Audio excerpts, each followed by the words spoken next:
तो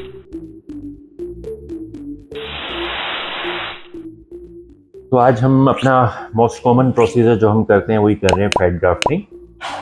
और अभी मेरे पास रिसेंटली हमने, आप जानते हैं, अल्ट्रासाउंड गाइडेड बोटॉक्स भी शुरू किया। वो एक पेशेंट की रिकमेंडेशन पे ही शुरू किया। मेरी आदत है कि मैं पेशेंट से आमतौर पे बातें करता हूँ और उनसे रिस्पॉन्स भी लेता हूँ कि किस तरह से उनका रिस्पॉन्स आया।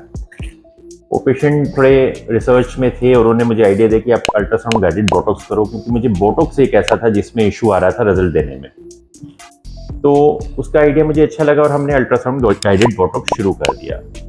अब हमने ये सोचा है कि हम जो चीज़ हिंदुस्तान में कर रहे थे, अगर आप देखेंगे भी, पी शॉट है उसका फर्स्ट वीडियो कि किस तरह से किया जाता है, हमने यूट्यूब पे डाला, अगर आप देखेंगे 2020 में। फिर पी शॉट प्लस शुरू किया पूरे इंडिया में पहली बार। Penile lancing fat grafting surgery की first time. Dorsal selective dorsal neurectomy अभी भी कोई नहीं कर पाता, और ये सर्जरीज भी जो इनकी फाइननेस, वो जो फाइननेस है या जो इसका यूनिकनेस है, वो कोई फॉलो अभी भी नहीं कर रहा। पी शॉट प्लस अभी कोई नहीं करता। एक दो ने क्लिनिक ने शुरू किया लेकिन ठीक ढंग से नहीं कर रहे, और बोटॉक्स और फिलर भी। तो अब हमने सोचा है कि जितने भी पेशेंट आते हैं और उनका हम डाटा धीरे धीरे कलेक्ट करेंगे, चाहे वो पेनाइल लैंसिंग फैट ग्राफ्टिंग के हो, चाहे वो बोटॉक्स हो, फिलर हो, सबके, और इस पे पेपर या कोई बुक पब्लिश करेंगे, क्योंकि इसके ऊपर ना ही दुनिया में, और इंडिया की तो बात ही छोड़ो, इसमें कोई अच्छी बुक्स अवेलेबल नहीं है।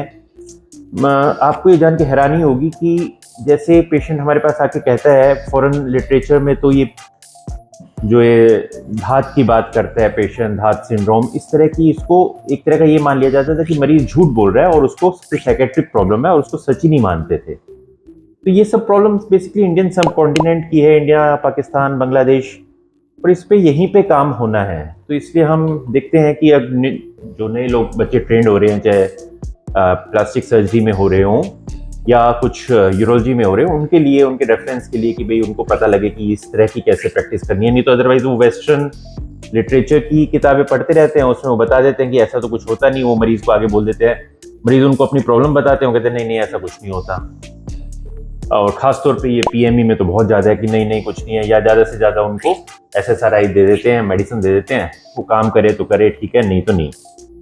और फिलर कैसे दिया जाता है, उसका कैसे रिस्पॉन्स होता है, और बॉडी फिलर जिसको हम नए यूज़ कर रहे हैं, कि उसका कैसे पेशेंट को फ़ायदा होता है, उसका क्या रिस्पॉन्स लेंगे पेशेंट, उसका क्या फीडबैक होता है, उससे क्या प्रॉब्लम आ सकती है। जब तक इसके ऊपर स्टडी नहीं होगी, जब तक इसके ऊपर काम नहीं किया जाएगा, तो ये नेक्स्ट जो जनरेशन ऑफ डॉक्टर्स है उन तक नहीं पहुंचेगा। तो मेरी अपने सारे पेशेंट से ये भी अपील है कि जो भी आपके एक्सपीरियंस हैं, आप जब भी हमें दोबारा, जब भी आते हैं फॉलोअप पे या मिलने आते हैं, तो उसको जरूर शेयर करें, चाहे वो अच्छे हैं कि बुरे हैं।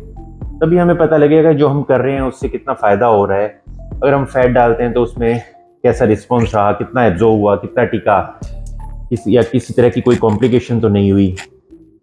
तो ये हर चीज़ में हम अब पेशेंट से भी ये रिक्वेस्ट है कि वो भी इसमें पार्टिसिपेट करें, ताकि इसको हम फुल फ्लैज नेक्स्ट जनरेशन को अच्छे से दे पाएँ। जितना ज़्यादा शेयर करेंगे, जितने ज़्यादा इस पर रिसर्च करेंगे, उतना ही ये वेल डेवलप्ड होगी। और हमारे पास बहुत मौका है, क्योंकि इंडिया में ही इसके ज़्यादा पेशेंट्स हैं बाहर से मुकाबले। यहाँ पे बहुत ज़्यादा पेशेंट्स हैं, बहुत ज़्यादा ये प्रॉब्लम प्रेवलेंट है, और इसके बारे में कोई बात भी नहीं करता, ये बहुत बड़ी भी हो जाती है। तो हम इसको अब एक तरह की नया एफर्ट है बुक्स लिखने की, एक बुक या कोई जर्नल, खासतौर पे मैं बुक लिखूंगा जिसमें मैं सभी तरह के एक्सपीरियंस है, चाहे वो इसके कॉस्मेटिक सर्जरी हो, मतलब लेंथ बढ़ानी हो, गर्थ बढ़ानी हो, पेनाइल इम्प्लांट, इन सब के बारे में चैप्टर्स लिखेंगे। तो मेरी पेशेंट से ये अपील है कि आप इसके बारे में अपना पूरा सहयोग दें। Thank you.